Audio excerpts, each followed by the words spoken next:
Hey, what's up, guys? It's Russo, and I've got some NBA picks for you. Getting it out a little bit later today. Started with the Backdoor Fantasy Sports channel, did a video with Jordy, and I was actually okay with waiting a little bit for my channel today. Let the board populate. Wanted to get into a little bit of fantasy score. So I have 4 picks for you. Wednesday, March 12th, we got 9 NBA games. Let's talk about this last slate. 2-2. The Bogdanovich play, he ended up not cashing those assists. I don't think he hit his PRA either. He was definitely not a part of the closers towards the end of that game. And the Pelicans actually showed up, played pretty decent. So yeah, he just went for 1 assist. Brook Lopez crushed his PRA, took him over 17.5. He went for 31. Cade Cunningham absolutely did not make us sweat at all for this 14.5 rebounds and assists. He cashed it in the first half, ended up finishing with 18. And then Trey Murphy, it was looking promising there, and he just hit the brakes right around 26 really, and then the 28 was just because of 2 free throws with like 3 seconds left. So unfortunately he did not go over the 30.5 PRA. So yeah, let's just get rolling here and get into what I like for today, because we're going to bounce back here. Let's talk about it. I'm actually going 1 unit power for this slip, and then on Underdog, I could not get Kevin Durant, which was my favorite play. I'm going Kevin Durant 35.5 PRA for this prize pick slip. We're going James Harden over 40 PRA. Dyson Daniels, I like that fantasy score at 37.5 against Charlotte. And then we're going to go Haywood Highsmith over 10 PRA. If we hop over to Underdog, I just went 3-man power. Instead of finding a 4th, I'm just powering it for 2 units. You get almost 6x with a 3-man power play on Underdog, which I love. So we're getting that fantasy score, 37.05 fantasy points. James Harden, 40.5 PRA over, and then Haywood Highsmith, we're getting 9.5 PRA. So yeah, just all 3 of these, going with the power play. If you guys haven't signed up for Underdog yet, use code JRUSSO, and they're going to give you up to $1,000 in bonus cash plus a free pick to help you cash your first slip. And I'm doing a lot more with Underdog. I've officially partnered with them. So if you guys end up signing up, make sure you use my code. It's just JRUSSO, one word, my first initial, my last name. And I'm going to start a new streak slip. We were so close last night, and then yeah, unfortunately the streak slip was busted by Trey Murphy, who did not end up getting it done. But I'm going to put together another one for today. Right now, there's they actually have like a gimme pick, which is a pick that you can take any player you want and adjust. They either give you all these options for players, and then you pick out the one you want, and then you can adjust the line. Usually they'll just let you, basically it's a gimme pick, so they'll let you a lot of times bump it all the way down to 0.5. So a lot of people, I'll see them using these gimme picks, and they'll put it on players who look good anyways. To me, I always look for a player that is not likely to like not see the floor. So I want at least, I want to know that they're going to at least get something done, but I don't go for players that I already think are going to be good. Maybe a lot of you guys already know that, but I think you should capitalize on the players that you feel good about. Don't waste your gimme pick on a player that you feel like could cash his regular line. Maybe goes without saying, but just wanted to mention that because I see it a lot. So yeah, code JRUSSO, get hooked up, come tail the streak slip that we're going to start today. If you're not subscribed to my channel, make sure you subscribe, because I will be posting that along with other plays to the community section.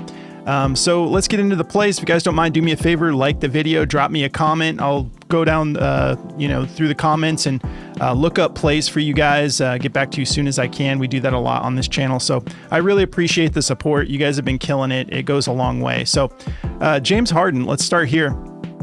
The line opened at 40.5. We're getting it at 40 flat.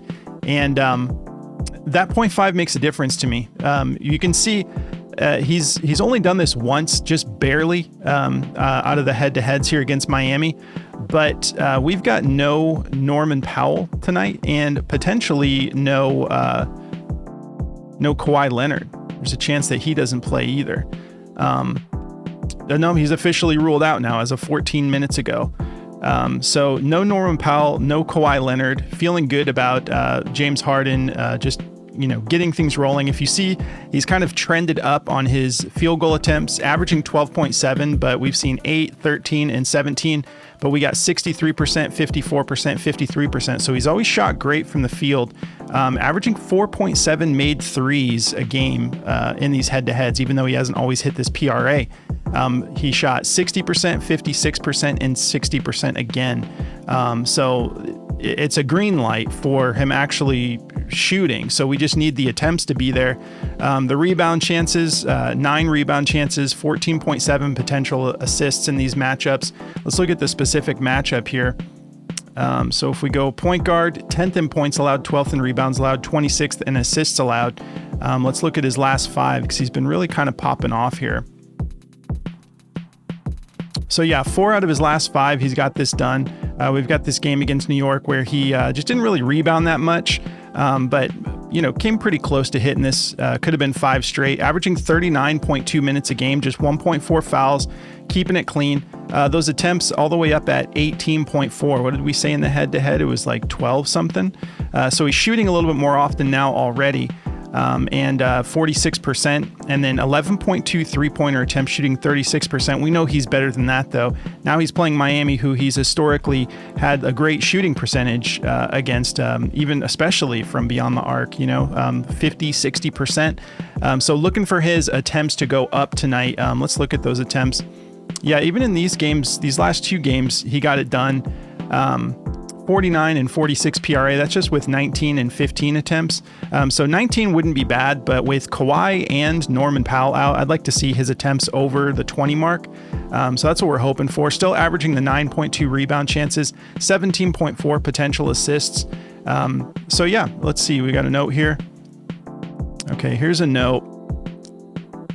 This is not a good note, but I give you guys all the notes. He's failed to exceed 40. Does this get bumped? Yeah, so it must have gotten bumped to 41.5. 41.5 PRA in 18 of his last 19 games versus top 10 defenses for points allowed, averaging 31.6. Let's look at the attempts, though. Yeah, let's see how many of these games were without Norman Powell, and then we'll check Kawhi as well. So 5 of those games were without Norman Powell, and then without Kawhi Leonard as well. Just 4 games. And he didn't hit it. But the minutes all the way down at 31.3 and the attempts still sitting around 15. So I feel like he should be able to get this done because the head-to-head is what we're really thinking about here. And he hasn't faced Miami without Norman Powell and Kawhi Leonard. So I'm going to be rolling it for more. Let's see what Daily Grind thinks about this.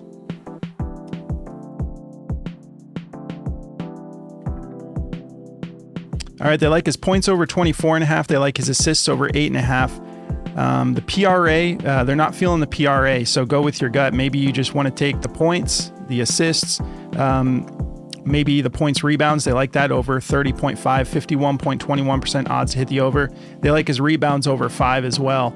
I'm going to be taking the full PRA because I just feel like he's going to have to go off in this game. And they actually need to keep, the momentum going and get some wins to secure their spot, in the postseason. So let's move on to Kevin Durant. So you can see he's been really putting things together. Cleared this in 5 straight games. Let's zoom out a little bit more. We'll go last 10. So it's really been these 5 games where the consistency has started to lock in. 7 out of his last 10, he's gotten it done. The matchup overall against Houston is tough. 4th in points allowed, 7th in rebounds allowed, 1st in assists allowed. Bump over to the power forward position, opens up a little bit. 9th in points allowed, 17th in rebounds allowed, 6th in assists allowed. So if we look at the minutes, still getting solid minutes, 39.6 over this 10-game stretch. Let's look at the last 5 when he's been kind of putting things together. 40.8 minutes a game, 10.8 rebound chances, 8.6 potential assists, shooting 49% from the field on 20 attempts a game. We're seeing vintage Durant right now. 46% from beyond the arc, averaging 3.6 made threes. a game over this 5-game stretch. In that most recent outing against Memphis, it's a bummer that we lost that game. By we, I mean my Suns, but he still dropped 7 threes on them. He had 21 points from beyond the arc alone. So I just think that he is not wanting to miss this play-in. He doesn't want the season to just be over. If it hasn't been already. I haven't done the math recently, but last I checked, they were just really fighting to try to at least get that 10 spot. So let's look at the head-to-head. Yeah, so the head-to-head, he's never not done this against Houston. His last outing was just on February 12th. He went for 51 PRA, 37 points, 5 rebounds, 9 assists. Just perfect. He's never had an issue getting this done against Houston. We're going to roll it. He's averaging his same 40 minutes a game when he's in the head-to-head, 55% on 19.6 attempts, and then not shooting the threes as well overall, but that's because of this game over here where he had 7 attempts, only made 1. It hasn't been great, but his most recent outing, he still shot 40%. So it's looking a little bit more promising. 37 points in that game. So feeling good about this. 9 assists, 5 rebounds, just getting everything done. So I'm going to be rolling it for more. Let's check daily grind. I'm in a little bit of a hurry today. I got a lot of stuff I got to do, but all right, so they like the points rebounds the best, 32.5. They got that at a 52.42% odds to hit the over, -130. So yeah, you could take that if you prefer, if you don't want the assists attached, although what did we say, at 9 in the last game that he played them? They also like his points assists. So really it's just when you put them all together, did that get bumped to 37.5? Man, what's going on here? I got it at 35.5. Let's see if we got some news here. Someone significant out. Nick Richards, game time decision. Grayson Allen, game time decision. I mean, 37.5 isn't that scary. So if you want to take the PRA at 37.5, by all means. What was Daily Grind saying about that? They don't even have it that juiced to go under 50.96. It's probably just because it recently got bumped. So they're thinking, hey, you could have gotten this for cheaper a little while ago, but they still like the points assists and they still love the points rebounds. So go with your gut. I have it locked in at 35.5, but I mean, it's a personal win for me if he clears the 35.5, but if the 37.5 doesn't hit, that's not going to feel like a win if you guys take it, because I want you guys to cash with me. So you're going to have to make a decision here. Points, rebounds still look good. It's only a 5-point bump for the assists attached. And I mean, his history with the assist against Houston looks solid. He has a 16 assist game last season, 8 assists, 6 assists. This one wasn't as much too, but then most recently 9 assists. So I think, he 37.5, he went for that on points alone in his last matchup. And then the time before that, which is from last year. So these are all from last year. And then, but I mean, the history looks good. If this was at 37.5 and I'm looking at this, I would still feel comfortable taking it personally. I want those assists attached, but you guys have some options here if you don't want to risk that. All right, let's move on. Dyson Daniels. So fantasy score. 6 out of his last 10. He's got this done. I love this matchup against Charlotte. Going to make this one quick because this one isn't one that we need to overthink. So we've got Brandon Miller, Trey Mann, Yusuf Nurkic. I mean, these two guys, Miller and Mann, are both out, obviously, for the season. Nurkic, game time decision. Josh Okogie out. Grant Williams, nothing really significant as far as Dyson Daniels goes. Clint Capella has been officially ruled out. Karis LeVert is available, so he'll be playing. We got an update on Trae Young. Upgraded to probable.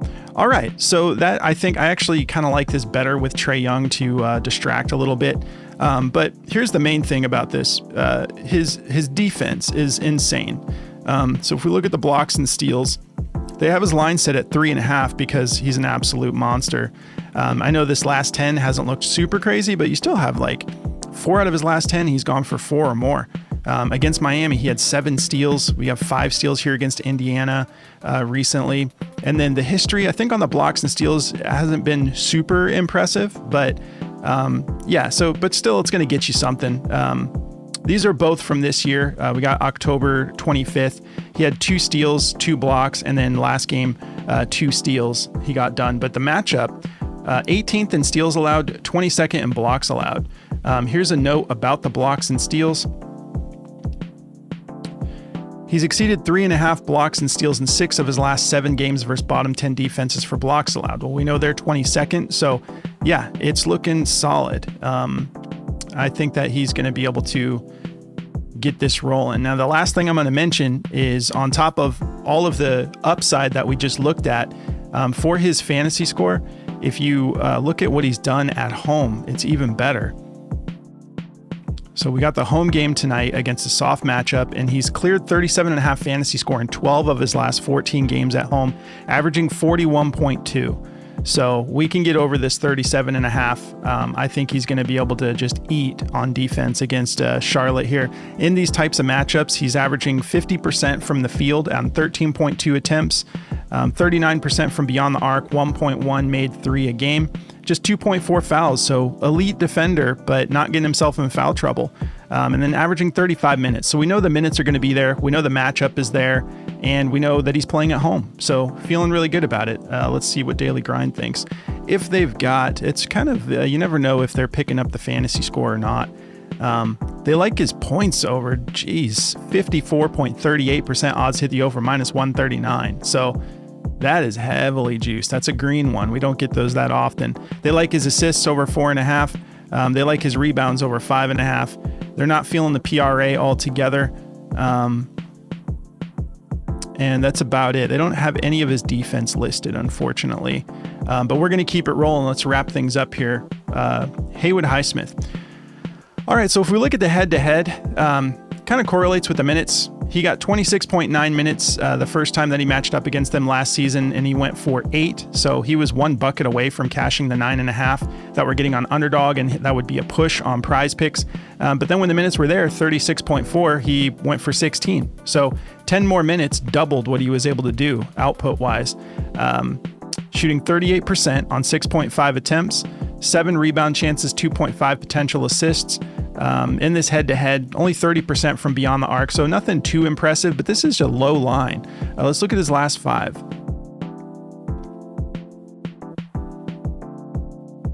So 4 out of his last 5, he's got this done. Let's see if the minutes correlate when he missed. Yeah, so 21 minutes is the game. Like, yeah, this is just, you can see the same exact shape for the minutes as what's going on here.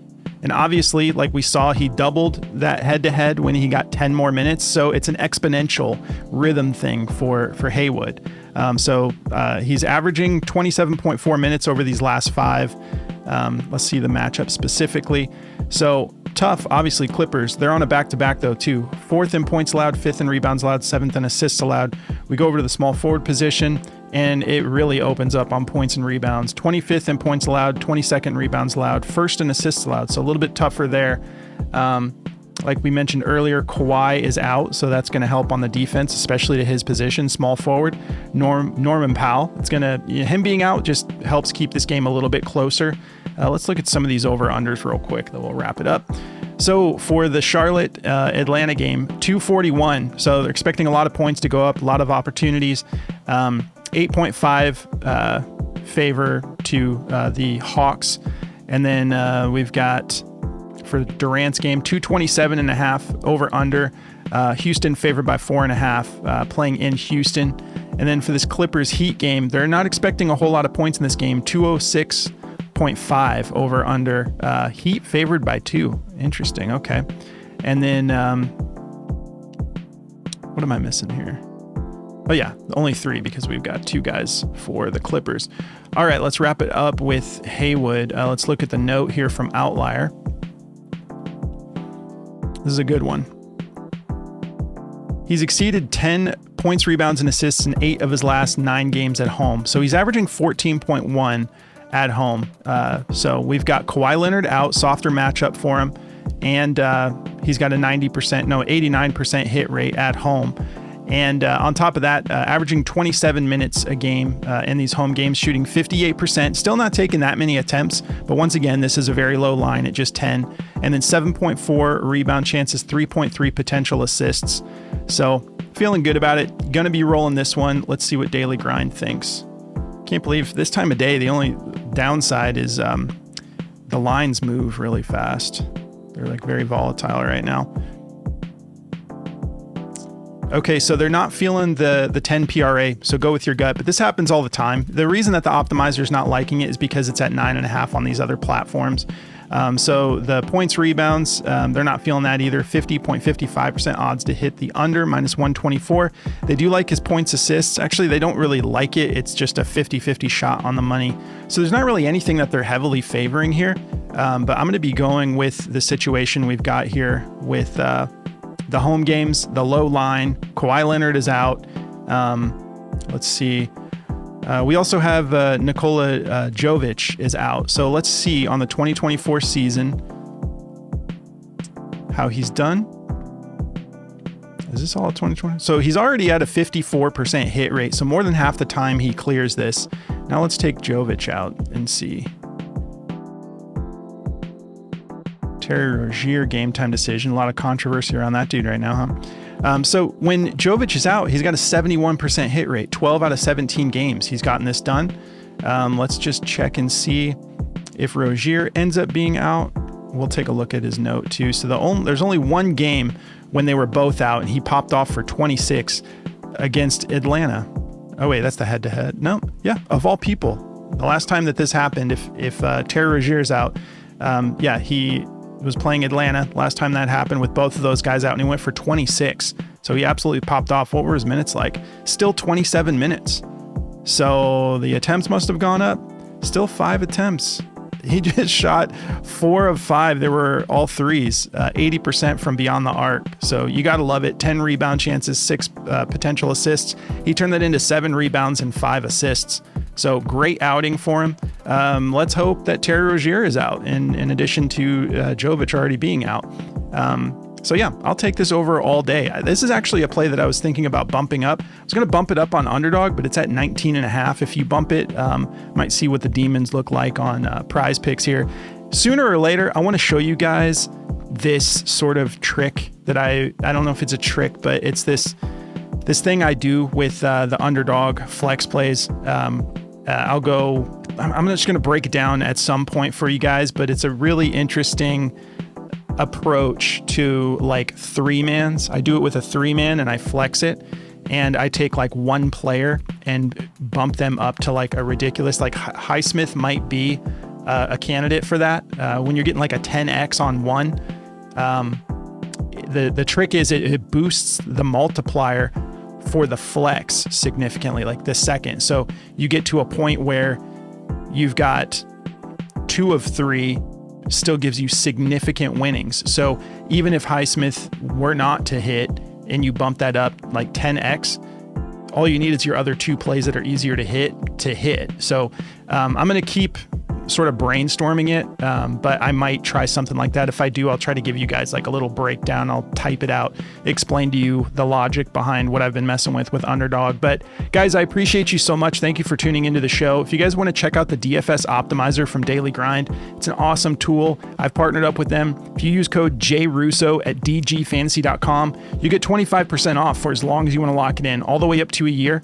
And then Outlier, if you want to try Outlier, just sign up through the link below. You don't need to put a code in, and they're going to give you a week with this just to see how you like it. Might as well take advantage of a week of this free, because it's a killer tool. Should definitely have in your arsenal. So that's going to do it. Don't forget to like the video, drop me a comment if you have questions, and I will be posting a streak slip later. Maybe I'll put together that 3-man Highsmith slip that I was talking to you guys about. I want to find the right way to explain to you what the logic is, because I feel like I didn't really get to go into it too deep on the show. But have a great night, guys. Enjoy this slate. I'll catch you in the next one.